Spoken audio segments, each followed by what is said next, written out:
La PlayStation tuvo miles de juegos, pero hay un catálogo que la mayoría del mundo nunca llegó a ver. Títulos publicados exclusivamente en Japón, sin traducciones, sin exportaciones, sin segunda oportunidad.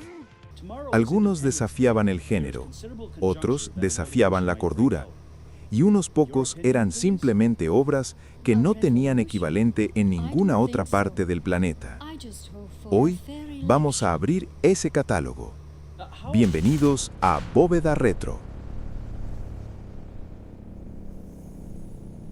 Hoy vamos a explorar 10 juegos de PlayStation 1 que nunca salieron de Japón, ni un lanzamiento europeo, ni un cartucho norteamericano, nada.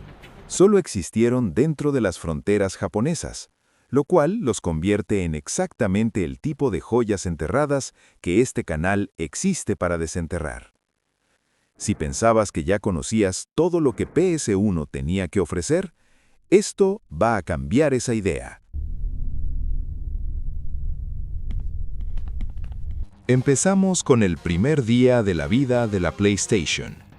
Cuando Sony lanzó la consola en Japón en diciembre de 1994, uno de los juegos disponibles desde el día 1 fue Neketsu Oyako, desarrollado por Technosoft, la misma compañía conocida por la serie Thunder Force. Y es un beat'em up sobre una familia que resuelve sus problemas a puñetazos. El nombre se traduce aproximadamente como familia de sangre ardiente, y eso es exactamente lo que es. Hay 3 personajes jugables. Cada personaje tiene un estilo completamente diferente, y el juego soporta 2 jugadores simultáneos. Lo que distingue a Neketsu Oyako dentro de su género es la cantidad de movimientos especiales disponibles desde el principio, y un sentido del humor visual completamente propio. Hay un nivel que transcurre dentro de una ballena. Technosoft desapareció como compañía pocos años después, lo que convirtió este juego en una pieza huérfana y rarísima. Hoy, encontrar una copia en buen estado cuesta más de lo que costaba la consola entera en 1994.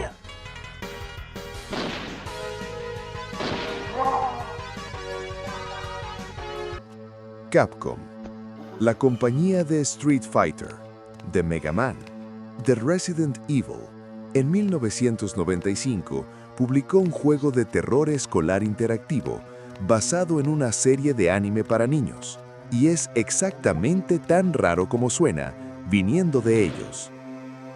El juego está basado en el anime Gakko no Koai Uasa y protagonizado por Hanako-san, quizás el espíritu escolar más famoso del folclore japonés, una niña que habita los baños del tercer piso y a quien los estudiantes invocan tocando la puerta 3 veces. En este juego, sin embargo, Hanako no es el monstruo, es la protagonista, una figura que protege a los niños de otras amenazas paranormales usando una armónica y un parche de tulipanes bordado en su falda que puede ahuyentar fantasmas. El juego es una aventura interactiva de horror suave pensada para niños y adolescentes, una especie de Goosebumps japonés interactivo, con una estética que mezcla terror folclórico y cultura pop escolar de los 90. Que Capcom, una compañía conocida por sus juegos de acción, haya publicado esto en 1995, lo convierte en una rareza incluso dentro de su propio catálogo. Nunca salió de Japón, y hoy es exactamente el tipo de pieza que solo aparece en los rincones más extraños de la bóveda.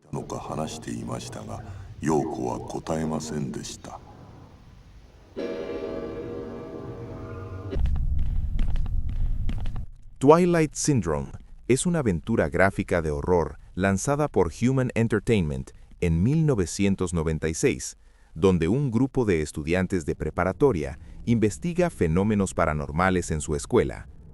El juego tiene una estética minimalista en perspectiva lateral, con transiciones a secuencias CGI que amplían la atmósfera de cada capítulo. Goichi Suda, quien luego fundaría Grasshopper Manufacture y crearía Killer 7, fue designado director del proyecto a mitad del desarrollo tras la salida del director original.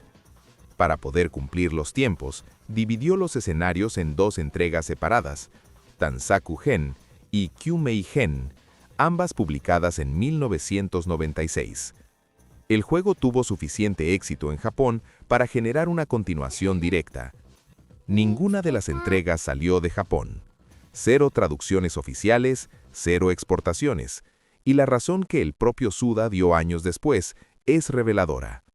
Temía que el público extranjero no comprendiera la dinámica específicamente japonesa de las leyendas urbanas escolares.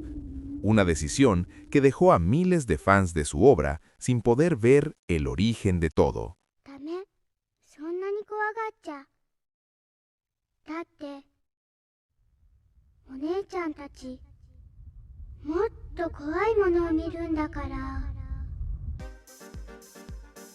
Si Twilight Syndrome era una historia de terror escolar, Moonlight Syndrome es algo completamente distinto.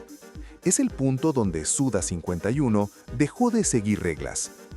Publicado en octubre de 1997, y esta vez con Suda como escritor y director con control creativo real, Moonlight Syndrome toma los personajes de las entregas anteriores y los lleva a territorio narrativo que los revisores japoneses de la época describieron como perturbador incluso para los estándares del terror. Combina exploración lateral con novela visual y secuencias CGI, pero el tono es radicalmente diferente al de sus predecesores. Fue el último juego que Suda hizo en Human Entertainment. Renunció poco después, fundó Grasshopper Manufacture y el resto es historia. Killer 7, No More Heroes, toda su carrera posterior. Pero esa carrera tiene sus raíces exactamente aquí, en este título que nunca salió de Japón y que durante décadas fue prácticamente invisible para el resto del mundo. Hoy, un fan está trabajando en una traducción al inglés que aún no ha terminado al momento de grabar este video. 27 años esperando para salir de la bóveda. 私ですよ、岸井さん。 Skythink Systems fue un estudio tan pequeño y tan desconocido que Harmful Park fue prácticamente su único juego notable. Y con ese juego se ganaron un lugar permanente en la historia de los shoot-em-ups de PS1. Lanzado en febrero de 1997, el juego es un horizontal scrolling shooter con estética de parque de atracciones. La premisa: un científico ha tomado control de un parque temático y lo ha convertido en una fortaleza de guerra. Su antigua colega, que ya es demasiado vieja para combatir sola, envía a sus 2 hijas adolescentes en motos voladoras a recapturarlo. Las armas del juego son todas alimentos: una pistola de papas fritas, un láser de helado, proyectiles de gomitas y un lanzador de tartas. Todo en serio. Lo que distingue a Harmful Park de otros shooters de la época es la densidad de detalles visuales y el humor que permea cada pantalla. Los enemigos beben gasolina y escupen fuego. Hay palomitas de maíz que explotan en patrones imposibles, y los jefes de fase son atracciones mecánicas gigantes convertidas en máquinas de guerra. La revista Retro Gamer lo catalogó como uno de los 20 mejores juegos de PlayStation que nadie ha jugado jamás. Una copia original hoy puede superar los $300. No es exageración.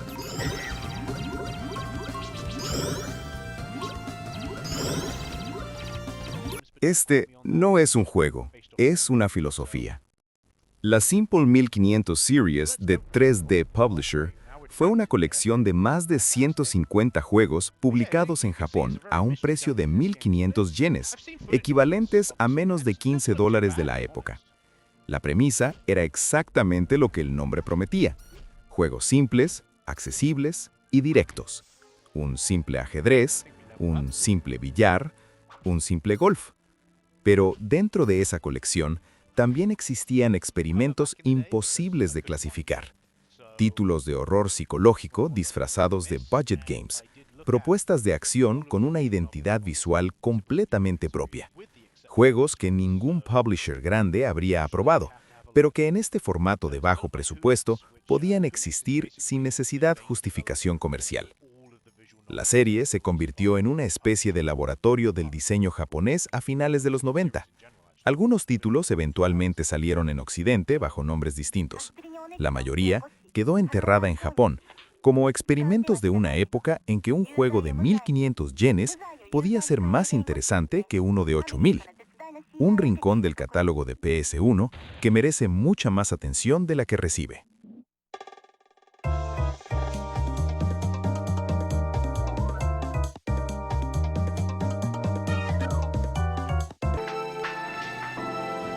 En 1999, Square publicó un juego de carreras callejeras en Yokohama con estadísticas de personajes, diálogos de novela visual y una trama llena de drama adolescente y espionaje corporativo. Se llama Racing Lagoon y es exactamente tan extraño como suena. El juego se autodenomina un High Speed Driving RPG. El jugador controla a Shou Akasaki, un joven que se une a un equipo de carreras ilegales en las calles nocturnas de Yokohama.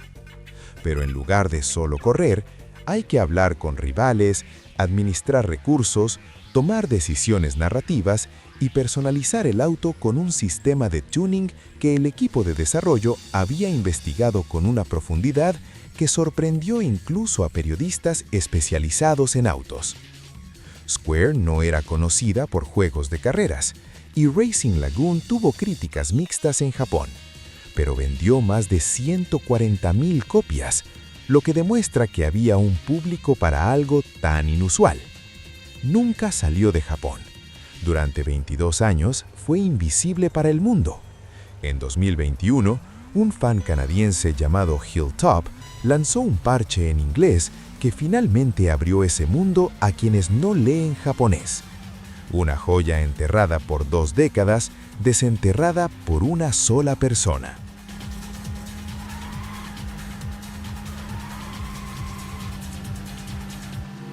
Sony publicó en 1999 un juego en el que eres cocinero. Pero no el tipo de cocinero que sigue recetas paso a paso. El tipo de cocinero que improvisa, que trabaja bajo presión y que puede quemar todo si no está atento. Oreno Ryori, que se traduce como Mi Cocina, es un simulador de cocina en tiempo real, donde el jugador usa los tics analógicos del DualShock para realizar acciones físicas de cocina: revolver, cortar, freír, mezclar. Fue uno de los primeros juegos diseñados específicamente para aprovechar los controles analógicos de la consola de esta manera, tan concreta. El juego tiene 9 tipos de restaurantes diferentes, desde fast food hasta cocina japonesa tradicional, con 39 tipos de platillos y un modo historia donde el jugador compite contra chefs rivales.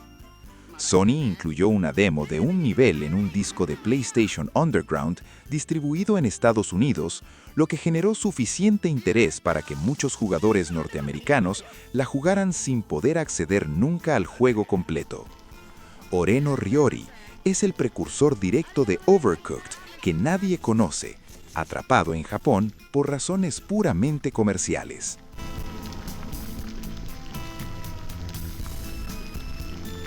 En el año 2000, Sony publicó un juego que nunca debería haber existido y que estuvo a punto de llegar al mundo entero. Aconcagua es una aventura desarrollada por WACUAC y publicada por Sony. El jugador controla a varios supervivientes de un accidente en los Andes, puede cambiar entre personajes en tiempo real y debe tomar decisiones narrativas mientras avanza por un entorno hostil. El juego mezcla mecánicas de point and click, con secuencias de acción cinematográfica y un sistema de múltiples protagonistas que era poco común para la época. Sony llegó a promocionar el juego en su web con trailers en inglés. Estaba planeado un lanzamiento en Norteamérica para finales de 2000. El juego incluso tiene voces en inglés grabadas en el disco original. Y aún así, nunca salió. Se quedó atrapado en el proceso de localización cuando Sony cambió sus prioridades de cara al lanzamiento de PS2. Durante 22 años fue invisible. En 2022, el mismo traductor que rescató Racing Lagoon publicó un parche en inglés completo. El juego tenía las voces, le faltaban solo los subtítulos. Una rareza histórica con un final casi feliz. What are you talking about? I know you. Phil in Café es un nombre que no dice mucho. Banpresto, la división de videojuegos de lo que hoy es Bandai Namco, es quien publicó este juego en 1997. Y juntos hicieron uno de los beat 'em ups más energéticos y mejor animados de toda la generación.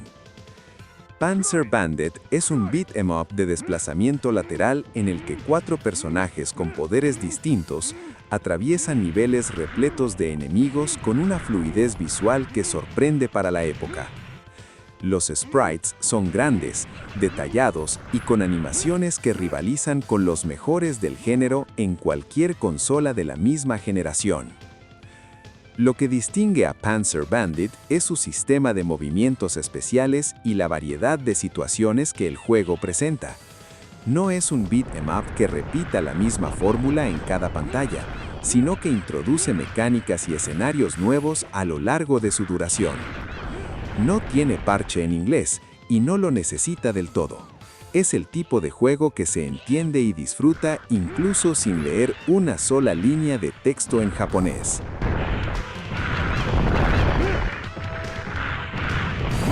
Diez juegos, 10 mundos distintos que existieron, que tuvieron jugadores, que dejaron huella, y todos confinados dentro de las fronteras de Japón por decisiones comerciales, por barreras culturales o simplemente por mala suerte histórica. Lo que esta lista demuestra es que el catálogo de PlayStation era mucho más grande y mucho más extraño de lo que la mayoría del mundo llegó a conocer. Por cada título que cruzó el océano, hubo docenas que se quedaron atrás.